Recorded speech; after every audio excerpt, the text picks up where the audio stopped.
أعوذ بالله من الشيطان الرجيم بسم الله الرحمن الرحيم شهر رمضان الذي أنزل فيه القرآن هدى للناس وبينات من الهدى والفرقان فمن شهد منكم الشهر فليصم ومن كان مريضا أو على سفر فعدة من أيام أخر صدق الله مولانا العظيم وصدق رسوله النبي الكريم اللهم سبحانك لا علم لنا إلا ما علمتنا إنك أنت العليم الحكيم رب زدني علما رب يسر ولا تعسر وتمم علينا بالخير رب اشرح لي صدري ويسر لي أمري واحلل عقدة من لساني يفقه قولي وبك نستعين يا مستعان আলহামদুলিল্লাহ মহান আল্লাহ তাআলার আযীম ও শান শাহী দরবারে শুকরিয়া আদায় করি যে মালিক আমাদেরকে 1447 হিজরির প্রথম রমাদানুল মুবারকের প্রথম জুমআয় আসার বসার তৌফিক দান করেছেন, সুস্থতার হায়াত দান করেছেন, সুস্থতার জিন্দেগি দান করেছেন। এজন্যই সকলেই উচ্চস্বরে উচ্চারণ করি আলহামদুলিল্লাহ। আলহামদুলিল্লাহ। লক্ষ কোটি দুরুদ ও সালাম পেশ করছি আখির নবী, শেষ নবী, হায়াতুন নবী, জিন্দা নবী হযরত মুহাম্মদ মুস্তাফা সাল্লাল্লাহু আলাইহি ওয়াসাল্লামের প্রতি। আল্লাহ পাকের কাছে তৌফিক কামনা করছি আল্লাহ সুবহানাহু ওয়া তাআলা কোরআন এবং হাদিসকে সামনে রেখে ইখলাসের সাথে আমলের নিয়তে সঠিক সহি কথাগুলো বলার এবং আমাদের সবাইকে আমলে বাস্তবায়ন করার তৌফিক দান করুক, সকলে বলি আমিন। কোরআনুল কারীমের অন্যতম সূরা সূরাতুল বাকারা, সূরা বাকারার 185 নম্বর আয়াতে মহান রব্বুল ইজ্জত ওয়াল জালাল ইরশাদ করেন, ফামান শাহিদা মিনকুমুশ শাহরা ফালইয়াসুম। তোমাদের মধ্যে যেই ব্যক্তি রমজানুল মুবারকের চাঁদের ব্যাপারে সাক্ষী দিবে, অর্থাৎ যারা চাঁদ দেখবে, যারা চাঁদের মাস পাবে, রমজানুল মুবারক মাস পাবে, সে যেন রোজা রাখে। ফালইয়াসুম শব্দটা বোঝায় হলো করতেই হবে, ছাড়ার কোনো সুযোগ নাই, এটা করাই লাগবে, এখান থেকে পিছপা হওয়ার কোনো সুযোগ নেই। তার মানে হলো কোনো মুসলমান প্রাপ্তবয়স্ক সুস্থ মস্তিষ্কের অধিকারী নিজ বাড়িতে অবস্থানকারী মুসলিম নারী হোক অথবা পুরুষ হোক, যারা রমজান মাস পাইছে সবার উপরে এই রমজানুল মুবারকের রোজা রাখা এটা আবশ্যক হয়ে গেছে। এখান থেকে ছাড়ের কোনো সুযোগ নেই। হ্যাঁ, কিছু কিছু বিষয় আছে, কিছু কিছু সময় আছে, কিছু কিছু অবস্থান আছে আল্লাহ পাক ছাড় দিছেন। ইউরিদুল্লাহু বিকুমুল ইউসরা ওয়া লা ইউরিদু বিকুমুল উসর। আল্লাহ বলেন, আল্লাহ তাআলা সহজ বিষয়টা কামনা করে, সহজ বিষয় চায়। বান্দার জন্য যেটা সহজ ওটাই আল্লাহ তাআলা চান। ওয়ালা ইউরিদু বিকুমুল উসর, কঠিন কোনো বিষয় আল্লাহ তাআলা চান না, কামনা করেন না। অর্থাৎ আল্লাহ তাআলা বান্দার উপরে যে রোজা নামক বিধানটা দিছেন, এই বিধানটা কঠিন কোনো বিষয় না, বরং সহজ বিষয়। আল্লাহ পাক চাইছেন এটাই, তার মানে এটা সহজ। হয়তোবা আমার আর আপনার আকল সেই পর্যন্ত পৌঁছায় না, এজন্য আমি আপনি বুঝি না। কিন্তু বাস্তব কথা হলো রোজা এটা সহজ বিষয়, কঠিন কোনো বিষয় নয়। এই রমজানুল মুবারক এটা অত্যন্ত দামি মাস। এই মাসটা অনেক দামি, গুরুত্বপূর্ণ মাস। এই মাস এটা আল্লাহ তাআলার মাস, শাহরুল্লাহিল মুহাররম। এই রমজান মাসটা হলো আল্লাহ তাআলার মাস। এই জন্যে এই রমজান মাস একমাত্র আল্লাহ তাআলার ইবাদতেই কাটানো উচিত মুমিনের। আল্লাহ তাআলা আমাদেরকে বন্দেগীর জন্যই বানাইছেন, আর বন্দেগীর অনেক অনেক গুরুত্বপূর্ণ উত্তম সময় রয়েছে। তন্মধ্যে এই রমজানুল মুবারক বন্দেগীর অন্যতম উত্তম গুরুত্বপূর্ণ সময়। এই জন্যে মুমিনের উচিত এই সময়টাকে কাজে লাগানো, রমজানুল মুবারককে সঠিক সময় ব্যবহার করা, অযথা এই রমজানুল মুবারকের মতো দামি মাসকে নষ্ট না করা। আপনি চিন্তা করেন, আজকে দ্বিতীয় রমজান চলতেছে, গতকালকের সময়টা আপনি কিভাবে ব্যবহার করেছেন? তার আগের দিন রমজান আসে নাই, রোজা ছিলেন না, তার আগের দিন আপনি কিভাবে ব্যবহার করেছেন? হিসাবটা একটু মিলায় নেন। যদি মনে করেন আপনি রমজানের এই প্রথম দিনটা, যেদিন রোজা ছিলেন না, তার থেকে একটু বেশি ইবাদতে কাটাইছেন, তাহলে বুঝতে হবে আপনার ভালোর দিকে আপনি আগাচ্ছেন, কল্যাণের পথে আপনি অগ্রসর হচ্ছেন। আর যদি আপনার আগের দিনও একই হালাত, পরের দিনও একই হালাত, বুঝতে হবে আপনি কল্যাণের দিকে আগাচ্ছেন না। আপনার নসিবে কি আছে আপনি একটু চিন্তা করেন। আজকে রমজানের দ্বিতীয় দিন, গতকালকের আগের দিন রমজান ছিল না, কিভাবে কাটাইছেন, আর এখন কিভাবে কাটানো উচিত, কিভাবে কাটানো উচিত, এগুলো আমাদের জানা দরকার। একটু মনোযোগ দিয়ে আলোচনা শুনলে আশা করি মনে থাকবে ইনশাআল্লাহ। অত কঠিন কোনো আলোচনা না, পেঁচালো কোনো আলোচনা না, মোটামুটি সবার জানা বিষয়গুলাই জাস্ট একটু মনোযোগ দিয়ে শুনলেই আশা করি আমলে বাস্তবায়ন হবে ইনশাআল্লাহ। রমজান মাস দামি মাস, অন্যান্য সাধারণ 11 মাসের মতো না। এই মাস অনেক গুরুত্বের দাবি রাখে, এজন্যে এই মাসকে ওইভাবেই কাটানো উচিত।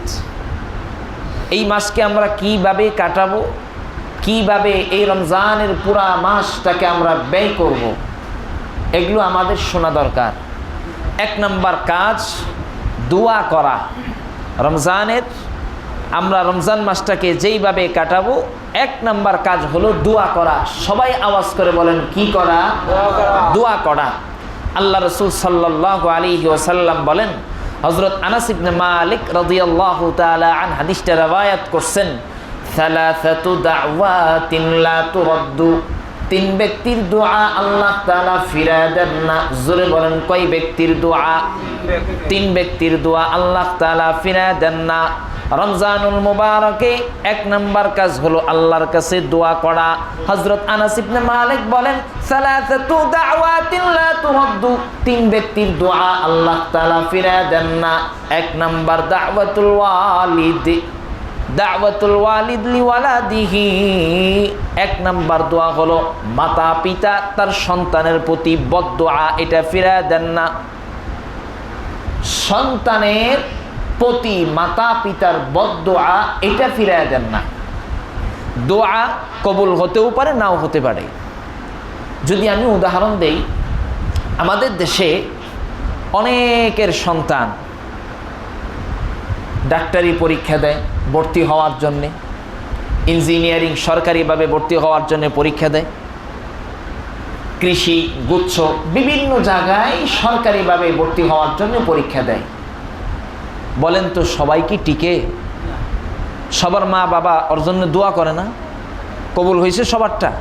কবুল হয় না। হ্যাঁ, মা বাবার দোয়া কবুল হয়। সন্তান মা বাবার খেদমতের কারণে যেই দোয়াটা কবুল করায় নাই ওইটা কবুল হয়ে যায়। হযরত বাইজিদ বুস্তামি রহমতুল্লাহি আলাইহি মা বাবার খেদমত করছেন, পানির টুপলা নিয়া সারা রাত দাঁড়ায় ছিলেন। মা দেইকা সন্তানের জন্য দোয়া করছেন, আল্লাহ তুমি আমার সন্তান বাইজিদ বুস্তামিকে ওলিয়ে কামেল জগৎ বিখ্যাত ওলি বানায় দাও। আল্লাহ তাআলা সেই দোয়া কবুল করছেন। এমনি এমনি মা বাবার সরাসরি দোয়া কবুল হতেও পারে, নাও হতে পারে। হ্যাঁ, খেদমতের কারণে কোনো ভালো কাজ, মা বাবার ভালো কাজ যদি সন্তান করে দেয় ওটার দোয়া কবুল হওয়ার সম্ভাবনা অনেক বেশি।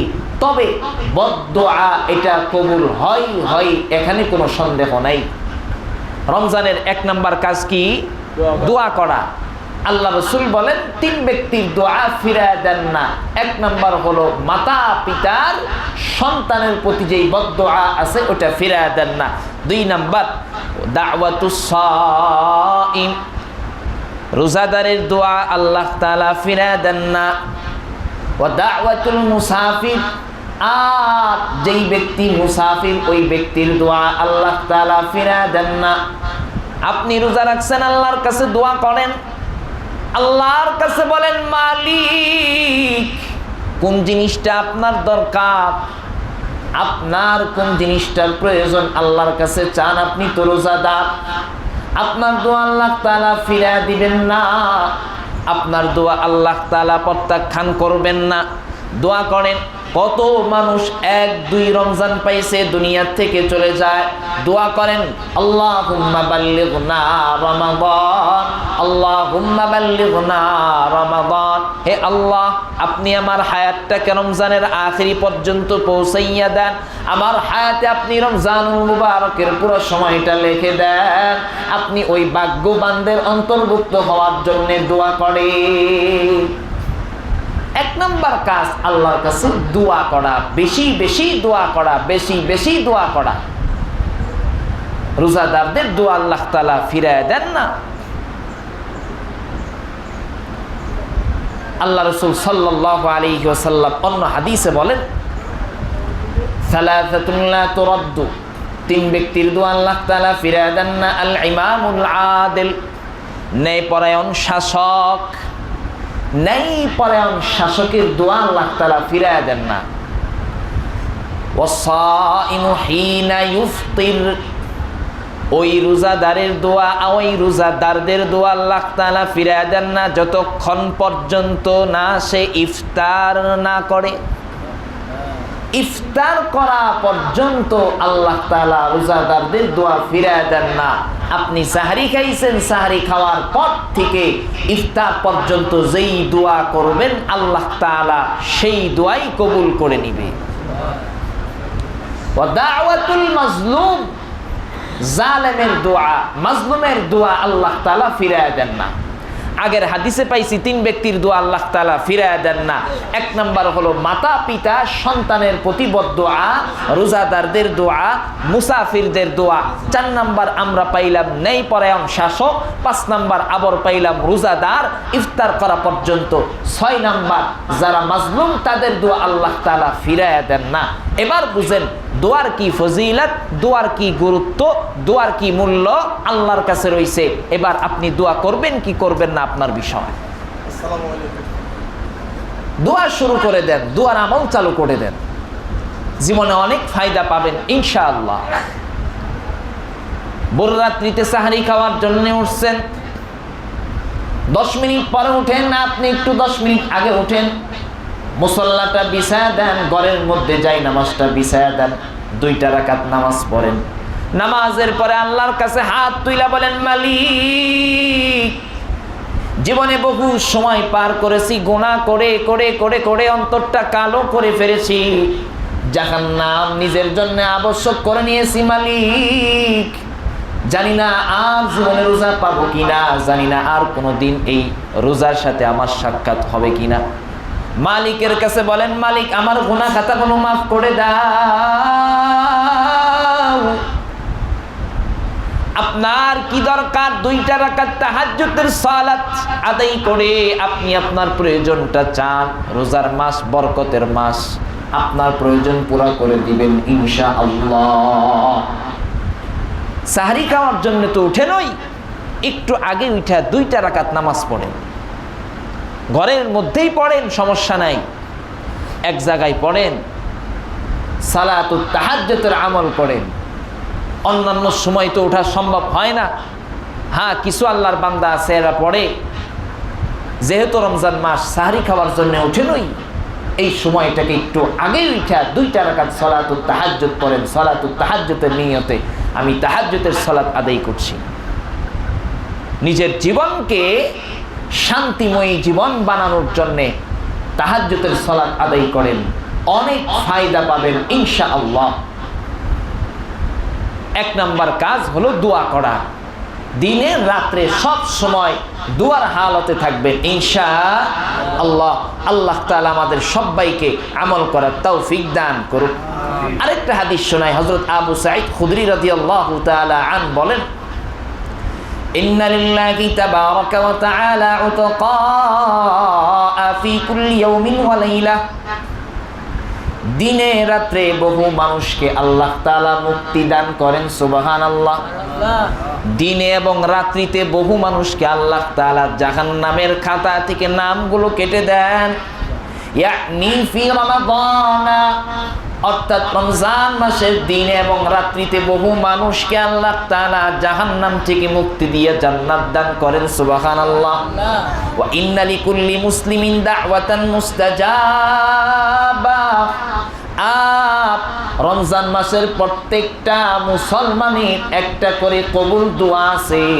যদি বান্দা কবুল দোয়া করে, যদি বান্দা দোয়া করে, আল্লাহ তাআলা তার দোয়া কবুল করে নিবেন। দিনে রাত্রিতে আল্লাহ তাআলা মাফ করে দেন বহু মানুষকে।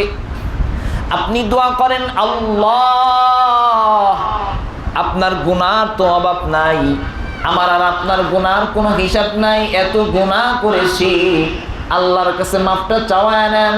রমজান মাসে যদি মাফ না চাওয়াইতে পারেন, জিবরিল আমিন আল্লাহ রাসূলের সামনে হাজির হইছে।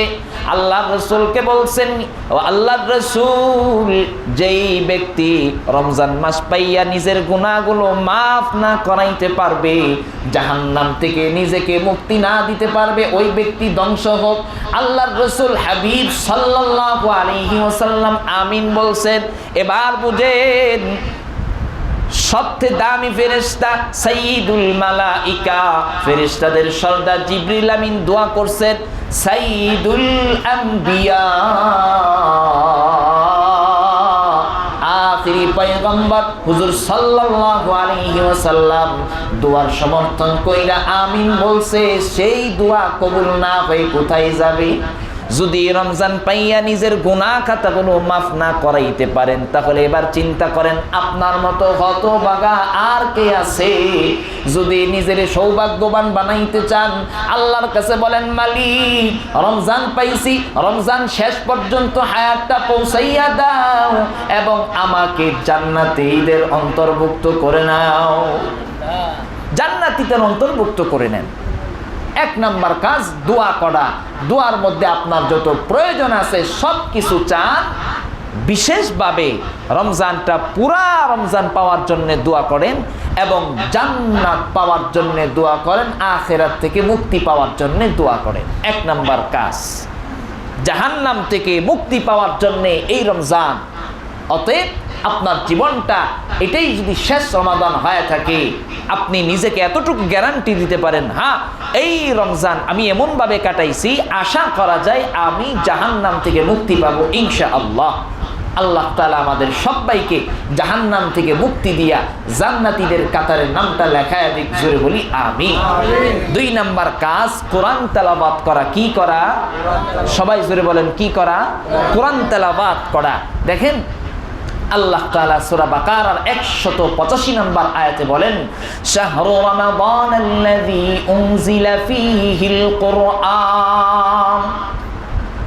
এই রমজান মাস, শাহরু রমাদান, রমজান মাস, উনজিলা ফীহিল কুরআন, যেই মাসে কোরআন অবতীর্ণ হয়েছে। মানে হলো রমজান মাসটা হলো কোরআনের মাস, রমজান মাসটা হলো কোরআনের মাস, রমজান মাসটা হলো কোরআনের মাস। অতএব আপনার জীবনটা যেন, এই রমজান মাসটা যেন কোরআনময় হয়। কোরআনের সাথে একটা সম্পর্ক করার মাস হলো এই রমজান মাস। সময় সুযোগ বের করে কোরআনের সাথে সম্পর্ক তৈরি করেন, কিন্তু আমাদের ওই সময় হয় না। রমজান মাস আসলে আমাদের ব্যবসার দিকে মনোযোগ যায়, আমাদের দুনিয়ার দিকে আরো বেশি মনোযোগ যায়। কথা ঠিক না ভাই? অথচ রমজান মাস কিন্তু এজন্যই দেয় নাই আল্লাহ তাআলা। রমজান মাস দিছে আল্লাহ তাআলার সাথে সম্পর্ক কায়েম করার জন্যে, সম্পর্ককে আরো গভীর থেকে গভীর করার জন্য রমজান মাস দিছে। আর আপনি বান্দা হইয়া আপনি রমজান মাসটাকে আল্লাহর সাথে সম্পর্ক কায়েম করলেন না। আল্লাহ যেই উদ্দেশ্যে রমজানটা দিলেন সেই উদ্দেশ্যটা আপনার হাসিল হলো না। দুনিয়ার এই চাকচিক্য বায়ার কতদিন? রমজান শেষ হওয়ার পরের দিন তো আপনি মারা যাইতে পারেন, তাহলে এই অর্থ করি কি লাভ? পুরা সময়টা তো আপনার আল্লাহর জন্য দিতে হবে, ওইটাও বুঝায় না, ওইটাও বিষয় না। আপনি অন্যান্য সময়ে যতটুকু দুনিয়ার পিছনে ব্যয় করতেন তার থেকে একটু কমায়া আল্লাহর সাথে একটু সম্পর্ক তৈরি করেন। আর আল্লাহর সাথে সম্পর্ক তৈরি করার রমজান মাসটাই হলো সব থেকে মুখ্যম সময়। আর এই রমজান মাস কোরআনের মাস, কোরআন নাজিলের মাস, কোরআন এই মাসে নাজিল হয়েছে। আর আপনি কোরআনের সাথে একটা সম্পর্ক কায়েম করেন, কোরআনের সাথে একটা সম্পর্ক তৈরি করেন। আল্লাহ রাসূলের রমাদান কেমন ছিল? আল্লাহ রাসূলের রমাদান কিরকম ছিল? আল্লাহ রাসূল সাল্লাল্লাহু আলাইহি ওয়াসাল্লামের রমাদান এমন ছিল। হযরত ইবনে আব্বাস রাদিয়াল্লাহু তাআলা আন বলেন, ওয়া কানা ইয়ালকাহু ফি কুল্লি লাইলাতিন মিন রমাদান ফায়ুদারিসুহুল কুরআন। আল্লাহর সাথে, আল্লাহর নবীর সাথে জিবরিল আমিনের রাত্রিবেলায় সাক্ষাৎ হইতো। এক রাত্রি না, প্রত্যেক রজনীতে আল্লাহ রাসূলের সাথে জিবরিল আমিনের সাক্ষাৎ হইতো। ওই সাক্ষাতের মাঝে আল্লাহর রাসূল আর জিবরিল আমিন কোরআনের দাওয়াত করতেন। দাওয়ার মানে কোরআন শোনাশুনি করতেন। প্রত্যেক রাত্রিতে জিবরিল আমিনের সাথে কোরআনের মুযাকারা করতেন আল্লাহ রাসূল। আল্লাহ রাসূলের রমাদান ছিল এরকম। আর আপনি চিন্তা করেন, জীবনে কোরআন ধরছেন কিনা একটু হিসাব মিলান। কোরআন একটু ধরছেন কিনা, পড়া তো দূরের কথা, কোরআনটা আপনি হাত দিয়ে ধরছেন, এরকমও মনে হয় মুসলমান পাওয়া যাবে। তা আপনার থেকে হতভাগা আর কে? আর কে আপনার থেকে হতভাগা? একটু কোরআনের সাথে সম্পর্ক করতে কি মনে চায় না? নিজের কত কিছু প্রয়োজন, সাধ্যের বাইরে গেলেও সেটা আনার জন্য শত চেষ্টা আমরা করি, কিন্তু নিজের জীবনের মূল পুঁজি কোরআন, এই কোরআন সাথে সম্পর্ক করার জন্য একটু অগ্রসর হই না। আমার আর আপনার থেকে হতভাগা আর কি? মক্তবের কথা বলছিলাম। কিছু মানুষ, কিছু আসে আর কিছু চলে যায়। এটার মূল সমস্যা কোথায় আমি সেটা বুঝি না। এতবার বলতে হয় কেন? এটা নিজের প্রয়োজন, এটা বুঝেন না। এই কোরআন যে শিক্ষা করতে হবে এটা নিজের প্রয়োজন, এতটুকু বুঝেন না। শুধুমাত্র ছোট বাচ্চাদেরই বক্তব্য, বড়দের কি নাই? নামাজ সহি হওয়ার জন্যে 1 নাম্বার শর্ত হলো আপনার কোরআন শুদ্ধ করে পড়তে হবে। যদি আপনার কোরআন শুদ্ধ না হয়, কারো নামাজ হবে না। আপনি একলা একলা নামাজ পড়ছেন, নামাজ হবে না। তাহলে জীবনে কত নামাজ পড়ছেন, সব তো বৃথা। তো কোরআন শিখেন না কেন? কোরআন শিখেন না কেন? সূরা তাহাতে আল্লাহ তাআলা বলেন, ওয়ামান আ'রাদা আন যিকরি ফাইন্না লাহু মাঈশাতান দানকা ওয়া নাহশুরুহু ইয়াওমাল কিয়ামাতি আ'মা। আল্লাহ তাআলা বলেন, ওয়ামান আ'রাদা আন যিকরি ফাইন্না লাহু মাঈশা। কোরআন বলে, যেই ব্যক্তি আমার স্মরণ থেকে মুখটা ফিরিয়ে নেবে, যেই ব্যক্তি আমার থেকে পিছু হটবে, আমি কোরআন থেকে যেই ব্যক্তি নিজের পিছনে সরায় নিবে তার জন্য দুইটা শাস্তি, অনেক শাস্তি আছে। এই আয়াতে দুইটা শাস্তির কথা বলা হয়েছে। এক নাম্বার, জীবনকে সংকীর্ণ করে দেবে, জীবনের মজা পাবে না, জীবনে শান্তি পাবে না। অর্থ করি অঢেল সম্পদ থাকবে, সন্তান অনেক থাকবে, মাল দন্দৌলত অনেক থাকবে, ক্ষমতা থাকবে, কিন্তু শান্তি থাকবে না, সন্তান কথা শুনবে না। এবার চিন্তা করেন আপনার টাকা পয়সার অভাব আছে কি নাই, আপনি চিন্তা করেন, একটু তাকায় দেখেন ওই টাকার মাধ্যমে, ওই ধন সম্পদের মাধ্যমে আপনি শান্তি পান কি পান না, অস্থিরতা অন্তরে অনুভব করে কি করে না, একটু চিন্তা করেন। কারণ কি? কারণ কোরআনে আল্লাহ বলছেন ওয়ামান আ'রাদা আন যিকরি ফাইন্না লাহু মাঈশাতা দানকা। এক নাম্বার, জীবন সংকীর্ণ হয়ে যাবে, হায়াত কমে যাবে, হায়াতের মধ্যে বরকত পাবেন না। কোরআন থেকে যদি মুখটা ফিরায় নেন, কোরআন থেকে যদি না শিখেন, কোরআনটা যদি না শিখেন, এক নাম্বার দুনিয়ার শাস্তি হলো জীবন সংকীর্ণ হয়ে যাবে। এক নাম্বার শাস্তি, জীবন সংকীর্ণ হয়ে যাবে, জীবনে শান্তি পাবেন না। টাকা পয়সা তো সবাই কামায়, কিন্তু সেই টাকার মধ্যে বরকত পাওয়া যায় না। এবার এত কঠিন শাস্তি শোনার পরেও যদি কারো হুঁশ না আসে, ওর মতো বেয়াকুফ আর পৃথিবীতে কেউ নাই। এজন্যে কোরআন শিখবেন তো ইনশাআল্লাহ। যদি আপনারা সবাই চেষ্টা করেন দৈনন্দিন 20 মিনিট করেও যদি দেন, আমার এতটুকু বিশ্বাস কমাস কম এই রমজানে আপনারা কিছু হলেও কোরআন শিখতে পারবেন ইনশাআল্লাহ।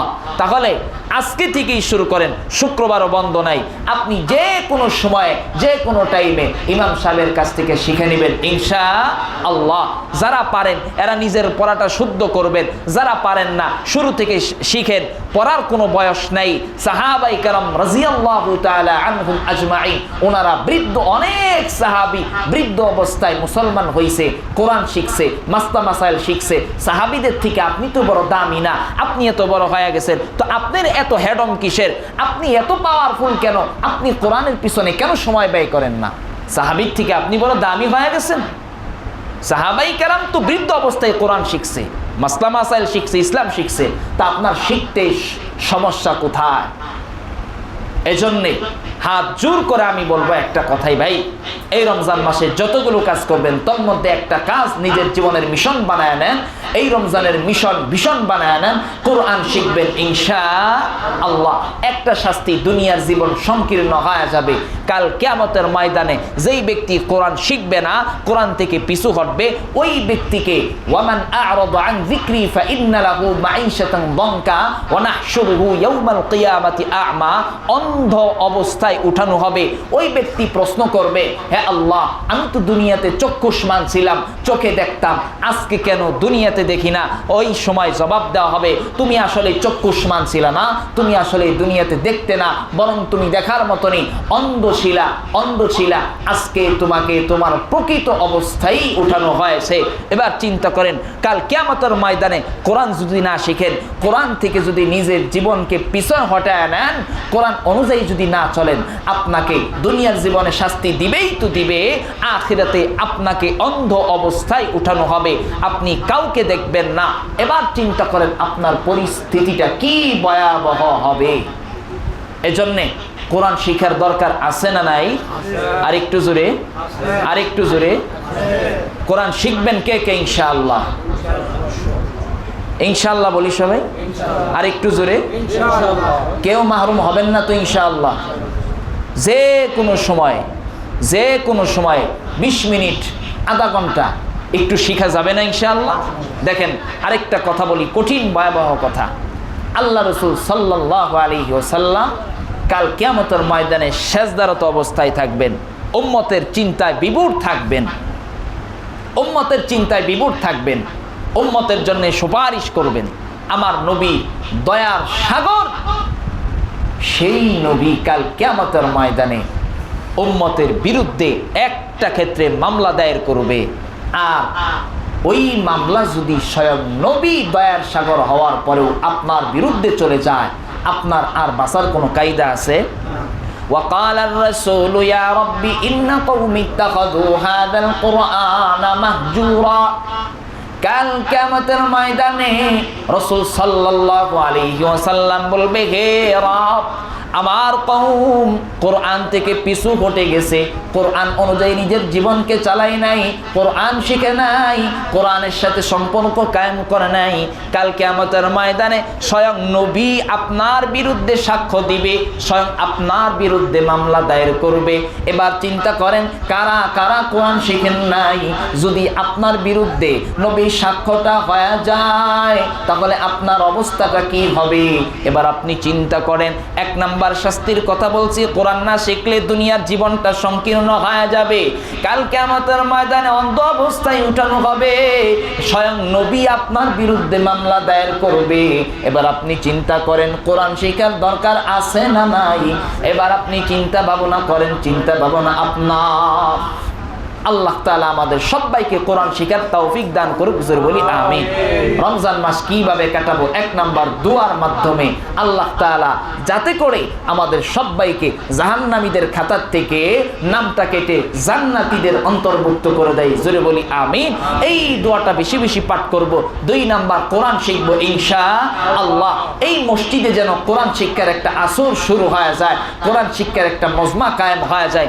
আপনারা সবাই শরীক থাকবেন ইনশাআল্লাহ। আমি খবর নিব সবাই যে কোনো সময় যে কোনো নামাজের পরে 10 মিনিট 15 মিনিট 20 মিনিট যতটুকু পারি ইনশাআল্লাহ কোরআন শিখবো ইনশাআল্লাহ। 3 নাম্বার কাজ, বেশি বেশি দান সদকা করা। কি করা? দান সদকা করা। রমজান মাসের এক একটা নফলের সওয়াব হলো ফরজের পরিমাণ। আপনি নফল দান করলেন, আল্লাহ তাআলা আপনার সওয়াবের খাতায় ফরজ দান করার যে সওয়াবটা ওইটা আল্লাহ তাআলা লিখে দিবেন। সুবহানাল্লাহ। হযরত আব্দুল্লাহ ইবনে আব্বাস রাদিয়াল্লাহু তাআলা আন বলেন, রাসূল সাল্লাল্লাহু আলাইহি ওয়াসাল্লাম অনেক বেশি দানশীল ছিলেন। আল্লাহ রাসূলের বৈশিষ্ট্য ছিল কি? আল্লাহ রাসূল অনেক বেশি দান করতেন। তো এই রমজান মাস আসলে আল্লাহ রাসূল সাল্লাল্লাহু আলাইহি ওয়াসাল্লাম আরো বেশি দান করতেন। আল্লাহ রাসূলের দানটা অন্যান্য মাসের থেকে আরো বেশি বেড়ে যেত। সুবহানাল্লাহ। সেই নবীর উম্মত আপনি, সেই নবীর উম্মত আপনি। তো আপনি রমজানের আগে যতটুকু দান করতেন এই রমজান মাসে সওয়াবটা একটু বেশি পাবেন। তো আপনার দান করা দরকার আছে না নাই? গত সপ্তাহে যদি 10 টাকা দিয়ে থাকেন এই সপ্তাহে একটু বাড়ায় দেওয়ার চেষ্টা করবেন ইনশাআল্লাহ। সওয়াব আল্লাহ তাআলা আপনাকে অনেক বেশি বাড়ায় দিবে ইনশাআল্লাহ। তাহলে যেই কথাগুলো